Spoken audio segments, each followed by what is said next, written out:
Picture this for a second. The floodwaters are gone. The world is quiet, totally silent, washed clean, brand new.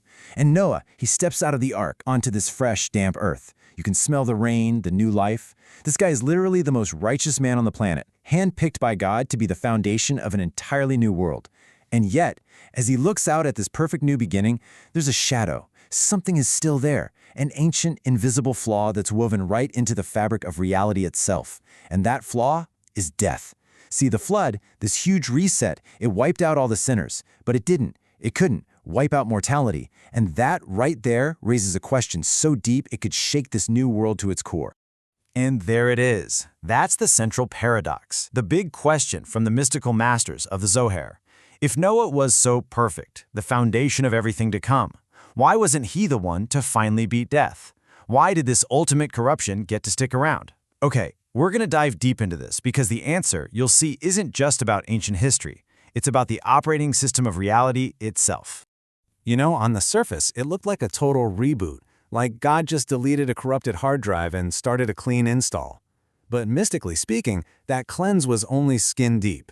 It's kind of like mopping the floors in a hospital, making them sparkle, but leaving the supervirus just hanging in the air ready to infect the very next person who walks in. The problem wasn't the people that time, it was the system they were running on. So to really get to the bottom of this, we're going to go on a bit of a journey. Here's the roadmap. First, we'll dig into the Noah paradox, what made him so special. Then we'll diagnose that ancient malware, the one left by the serpent in Eden. After that, we'll see what Noah's flood really accomplished, and more importantly, what it couldn't. Then, hold on, because we're going to witness the ultimate system patch at Sinai. We'll even go inside the cosmic engine itself, drawing on the deepest secrets of Rabbi Shimon Bar Yochai. And finally, we'll bring it all home to see how this ancient secret is something we're all living right here, right now. Okay, Section 1, the Noah paradox. To feel the real punch of the Zohar's question, you first have to appreciate just how spiritually powerful Noah was. This wasn't just some good guy who built a boat. No way. The man was a cosmic pillar. The Torah itself gives him the highest praise you can get. Righteous, perfect, a man who walked with God, not just before him. He was literally the custodian of all future life, the anchor for a whole new covenant. But the mystics, they give him this incredible title, Tzaddik Yesod Olam. The righteous one is the foundation of the world. Now, in the language of Kabbalah, this plugs right into the Sephirot, right? The 10 channels of divine energy that build reality. Noah embodies Yesod, which means foundation. He's the main pipeline that all divine life force flows through to get to our physical world, which is called Malkut, the kingdom. So you see, the question gets even bigger. If the foundation of reality was this pure, why was the building still designed to crumble? This really gets to the heart of it. The flood, you could say, was like God running a program to delete corrupted files, the sinners themselves. But it didn't run a deep scan of the system's kernel. It didn't patch the original vulnerability that let the corruption get in. It treated the symptom, a really big symptom, but not the disease. And to understand the disease, we've got to go back way before the flood. We have to go all the way back to the garden. So, let's jump to Section 2 and see how this all connects. We are now going to diagnose this root-level corruption.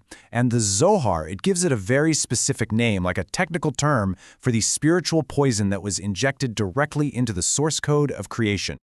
Check out this term, Zohama Hanahash. This is so much more than just sin. Zohama means filth, spiritual venom, a deep impurity. Think of it like spiritual static or pollution.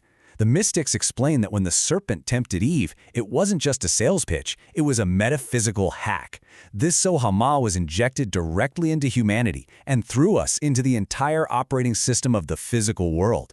Mortality wasn't a punishment slapped on afterward, it was a built-in feature of this new, corrupted code. Let's stick with that tech analogy because it works so well. Before the sin, reality was running on a pristine OS. You had the potential for eternal life, a direct, unfiltered perception of God. It was like having a perfect 5-bar Wi-Fi signal to the divine. But after the Zohama got in, the whole system got corrupted. Mortality was now hard-coded in. The connection to God became weak, spotty, which is why we have to rely on faith. Faith is the struggle to get a signal. The world became fragmented, broken. And believe me, this wasn't just some abstract, philosophical state. The Zohar is crystal clear that this spiritual malware had real, tangible consequences right from the very first generation. It teaches that when the serpent injected its venom into Eve, Cain was conceived from that toxic mix of human potential and serpent venom. It says he was born from the other side, the side of spiritual chaos. And that's why his nature was all about jealousy and murder, the ultimate expressions of disconnection and death. The Zohama was now hereditary, a virus passed down from parent to child, leading straight to the total corruption of Noah's generation. And that brings us right to Section 3, a world cleansed but not healed. Okay, so now that we get just how deep and systemic this problem really was, we can finally understand Noah's exact mission and its profound limitations. Here's the key thing to get about Noah. His role as Yesod, the foundation, was basically to act like a cosmic surge protector. The system was so overloaded with the chaos from the Zomaha that it was about to have a total catastrophic meltdown. Noah's righteousness, it stabilized everything. The Ark, the Teva, it wasn't just a floating zoo. It was a repository for the spiritual blueprints of all life. He saved the schematics. He prevented a total system crash. But here's the thing. He was a user with admin privileges, not a developer with access to the source code. He could clean the system, but he couldn't rewrite it. Let me give you the video game version. It makes it super clear. Think of reality as this huge, multi-generational game. The world of the flood was like a game level that had become completely overrun with bugged-out, glitchy characters. So God's plan through Noah was to basically delete all the characters on the level and start over with one pure player, Noah, and the basic starter pack of animals in the Ark. He cleared the level. But he didn't and he couldn't access the game's underlying engine.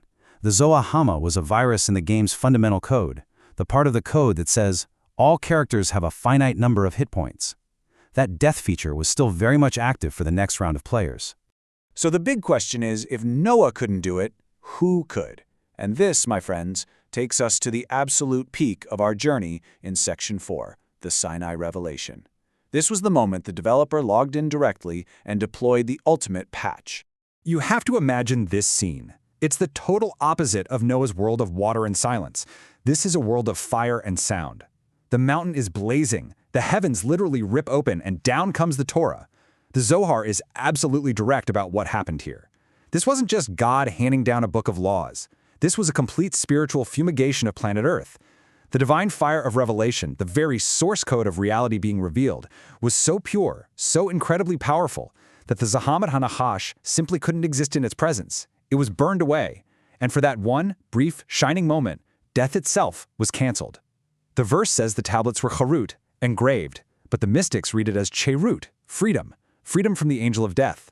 So now we can see the whole timeline, right? The whole arc of this cosmic repair process, the tikkun. It starts at creation. The system gets infected with the malware. Then comes the flood. A surface-level cleanse is performed, but the root virus is still there. Then, boom, Sinai. The ultimate firmware update, the Torah is deployed, and for a moment, all corruption is gone. The system is perfect again. But then comes the sin of the golden calf. And you can think of this as a critical user error, a failure of faith, wanting a physical interface instead of trusting the direct connection. And in that one moment of weakness, the Zohama found a back door. The malware reinstalled itself, and mortality came crashing back into the world. So what was this firmware update? Well, it was the 613 commandments of the Torah. And this is so much more than a list of do's and don'ts. It is the complete architectural blueprint for a perfected reality. The 613 mitzvot, they correspond to the 248 limbs and 365 sinews of the human body, and by extension, to the entire spiritual structure of creation. So when you do them, you're not just being good, you are actively running the divine code, debugging reality, and building a malware-free existence right here on Earth, one action at a time. Noah had a covenant, but it was just a few basic principles. This was the full schematics. But that just makes you ask an even deeper question, right? How did it work? How can a spiritual concept like Torah literally burn away a metaphysical virus? Well, to understand that, we have to look under the hood of reality itself. And for that, we have to enter the Holy of Holies of the Zohar, a section called the Idra Zuta, the Lesser Assembly. The scene the Zohar describes here, it's just breathtaking.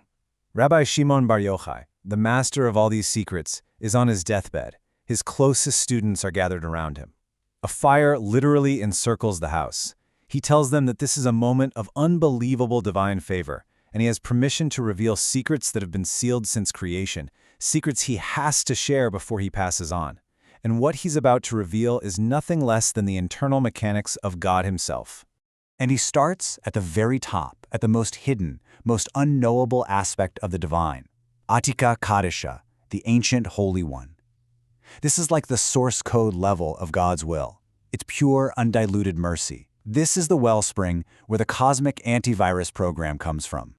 The Zoar uses this incredibly beautiful poetic language here. It talks about a divine dew that flows from the white head of this ancient Holy One. And of course, this isn't water. It's the raw energy of life itself. It's the very same force that will one day resurrect the dead. This is the super-concentrated energy that powered the purification at Sinai. Okay, so if Attika Kadisha is the ultimate source, how does that raw energy turn into a workable plan? Well, that happens through a second divine structure called Zir Enpin. You can think of Zir Enpin as the project manager for the entire cosmos. It takes that pure divine will and translates it into the detailed blueprint for our reality, which is the Torah. So this chart basically shows us the whole cosmic engineering process. The will to fix everything begins at the top, in Keter, with Attika Kadisha. It gets formulated into a super detailed plan, the Torah. Then the project manager, Zir and Pen, executes that plan, channeling it down. And finally, the patch gets received down here, in Malchut, our world, so the repair, the tikkun, can happen. That is exactly what went down at Sinai. And you have to understand, this wasn't some dry, technical lecture. As Rabbi Shimon is revealing all this, he's just overcome with spiritual joy. He cries out that God himself and all the souls of the righteous in heaven have all come down just to listen to these secrets being revealed. It's this moment of incredible union and happiness where the whole purpose of creation is finally laid bare, to unify the highest, most spiritual worlds with our physical one. And that brings us to our final and maybe most important section, living the secret. Because this whole epic cosmic drama, this deep dive into the engine room of creation, this isn't just ancient theology. It is a user's manual for you and me. Here's the biggest takeaway from all of this. Sinai wasn't the end of the story. It was the beginning of our part of the story. The fact that the system got reinfected after the golden calf shows that the tikkun, the repair, is an ongoing process. And that whole divine structure we just talked about, the flow from Keter down to Malchut, that's not just happening up there. Remember, as above, so below. That entire divine engine is mirrored inside the soul of every single one of us.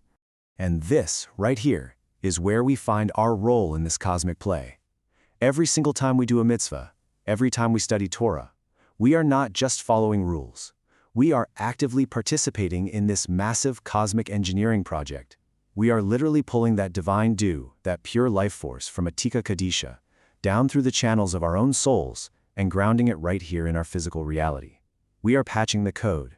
We are healing the fractures. We are finishing the job that was temporarily accomplished at Sinai. Noah could only preserve the world. We have been given the tools to healing. So we're left with this one final thought to chew on. The paradox of Noah teaches us that righteousness alone, even the most perfect righteousness, isn't enough to fix a broken system. You need the blueprint, you need the code, you need the Torah. And that code was given at Sinai, but the job of running that code, of executing the program, was handed over to us.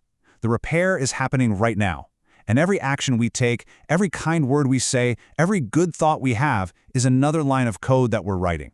So the question isn't just about what happened way back then. The question is, what are you building today? Thank you for joining us for this complete journey through the Pardes. We hope these ancient truths help you and your family improve your own dimensions this week. If you enjoyed this full chapter deep dive, please like, subscribe, and share which part of the journey touched your soul in the comments. We'll see you in the next chapter.